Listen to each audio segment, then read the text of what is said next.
So there's a lot of like roofing action going on back here, and there's a lot of clanging around, which I can hear in the studio, so we're going to do some of this outside. Yesterday I did a video on the just announced Sony A9. Am I going to get one? Well, it's complicated. Here's the deal. I want to take the top off my Jeep so we can drive and talk about this. As you can see, there is absolutely no rain in the forecast whatsoever. However, it is extremely overcast, so I'm going to give you a little pro tip. If you want to make it rain and you own a Jeep, do this.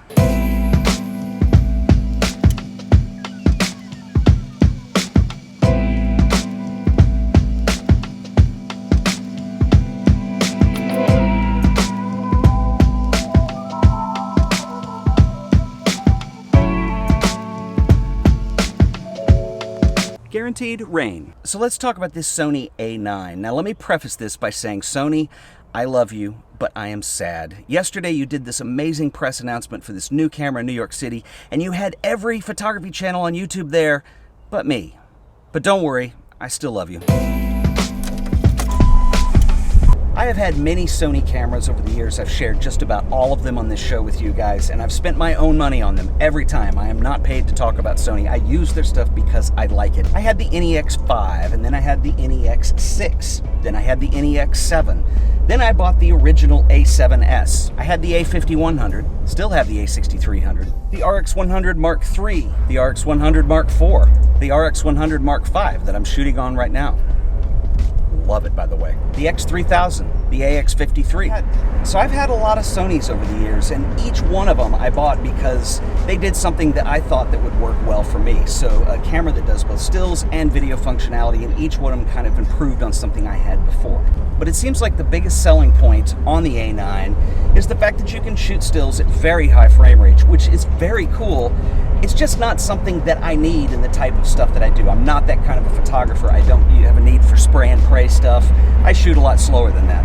And honestly, for a pro level camera, I don't think it's overpriced. It comes in under the 1DX and just under the D5, so I don't think that's a problem either. But it's still a lot of money, and it's a little bit outside my price range for features that I don't necessarily need. Now, I am very excited about the A9, and I would like to rent one and get my hands on it and try it, because I think a lot of that feature set is very promising into what you're going to see in the future in other models that Sony makes. I love Sony cameras. I think they're great. No rain yet. I'll be right back.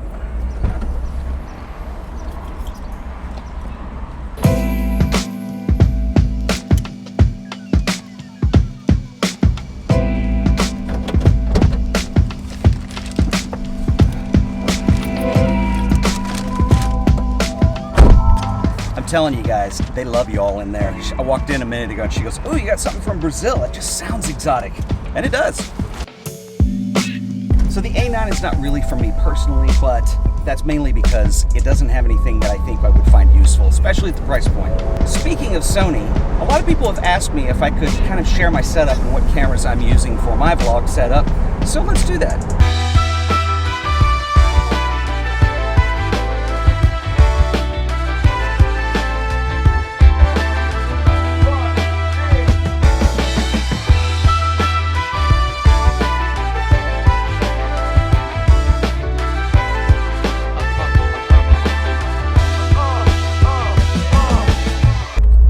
Get off the road for this little demonstration. So this is my mobile rig, which basically is what I use for vlogging, and a lot of the videos that I've done recently where I've explored Fort Worth were done entirely with this setup. It consists of two cameras. Right now I'm using the Sony RX100 V. That's what you're looking at right now, is the footage from the RX100 V. And there's another camera that I use as well, and it's this little one, and this is the Sony X3000, which is basically Sony's version of a GoPro. It's their action cam.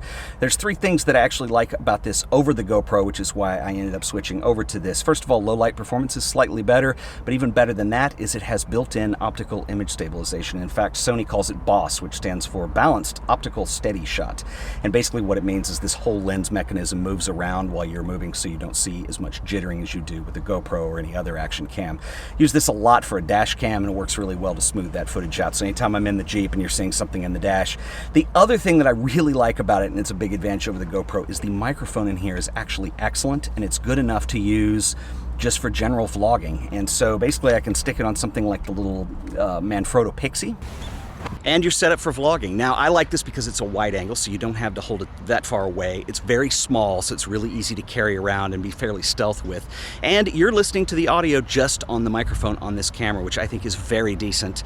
And I think it's a pretty cool camera. I'm doing all this in 4K. Now, it is a really wide angle lens, so you probably wouldn't want to do an entire video on something like this, but it works pretty well. Back to the RX100V, I am still using what I refer to as the Sparrow rig. So basically, I'm going to film this with the other camera, but I did a whole video on this if you want to see the details. But basically what it is it's a flash bracket. Right now I have it all on a tripod, but I can mount this to a Joby GorillaPod, anything else. I'm using the Zoom H1 and the Video Mic Row. It sounds excellent. Maybe this guy wants to vlog too. What's up? You miss me? Why do you have to sniff that lens? You wish it was a GoPro, huh? No, I don't either.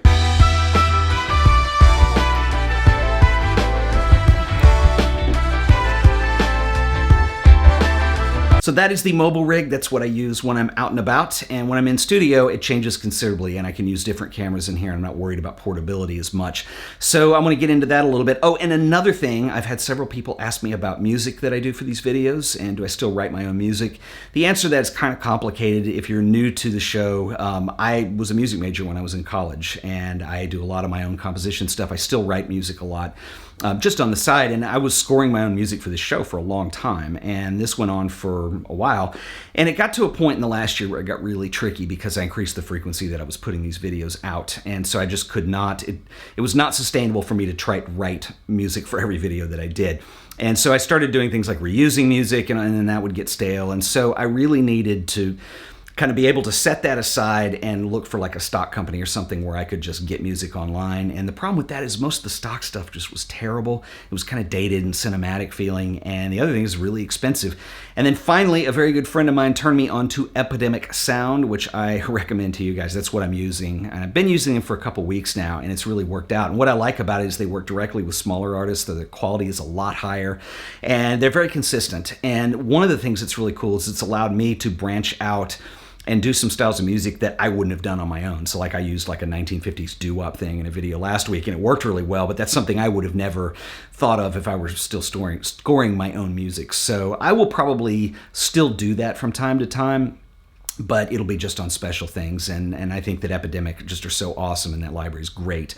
And so they basically have a monthly subscription that you can sign up for. They have a YouTube plan that's specific, so if you need music for your stuff, go check it out.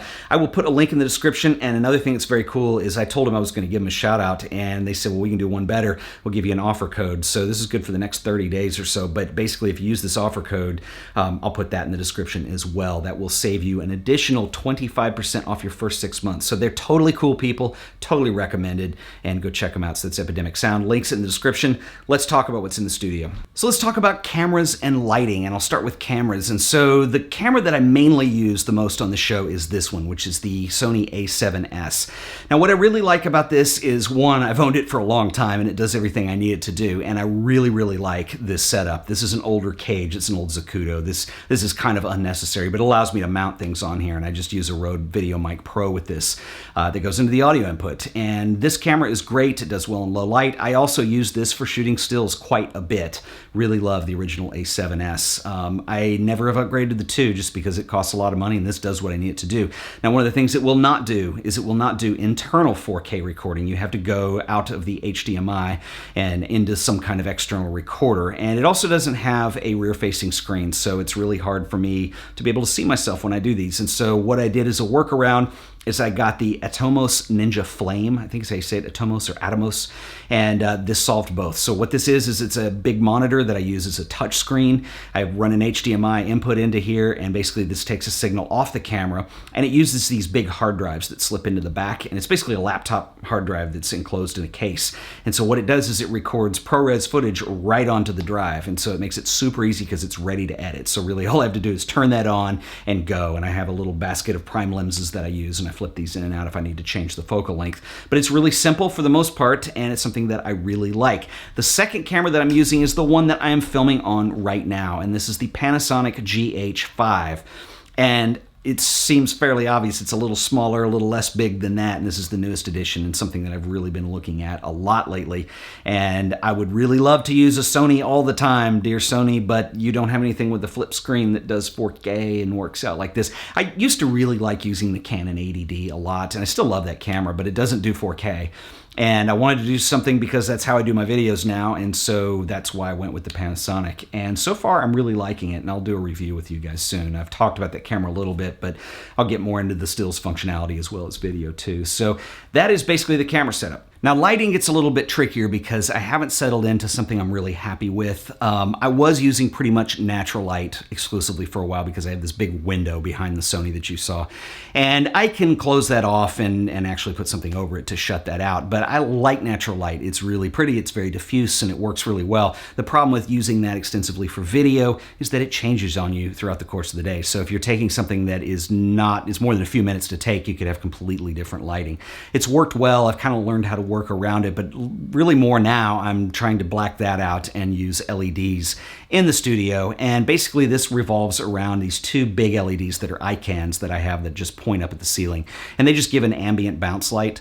And then what I've started doing is I've started using these accent lights, and let me get one of them so you can see what they are. Okay, so I'll steal one of my accent lights here and try not to look into it directly because it's very bright. But basically, this is a light that I'm using now. I love this. This is the Yongnuo, I believe is how you say it, the YN300-3. I'll put a link in the show description if you were interested. These are very inexpensive LED lights, and I have 5 of them in the studio. And they're about 65 bucks, but you do need a power supply. For whatever reason, that's not included, which is kind of maddening, but it's what it is. So you'll have to spend a little more, another 15 or 20 bucks. But anyway, I love these lights. You can run them off of batteries. So this one right now is using one of these big Sony batteries that they use in their big camcorders, and I already had some of these, which is really nice. And so you can use batteries, or you can plug it in like these and run it off the AC in the wall. Very cool. The other thing is these are bicolor, which is very interesting because you can, if you're shooting in tungsten light, like regular house lamps or something, which is 3200 Kelvin, you can go down to 32, or you can bring it up to daylight balanced at 55, 56, wherever it stops, or you can blend the two, and it's really nice. And the other thing about this that I really like is they are radio controlled, and I discovered this accidentally when I had 3 of them ready and I turned one and they all popped on. So basically I'm gonna turn them all off. So this is what it looks like with no lighting in here. It's pretty dark because I'm using manual exposure here, but if I turn this one light on, they all 3 come on, and voila. So it's really nice because you can have a setup and then just kind of control it from one. Or I can control it from this one. They all are synced up. So very cool, and I'll put a link to those below. Now, I used to use natural light in here a lot because of this big window back here, and I like doing that because it's very soft, it's very diffuse, it's very natural looking.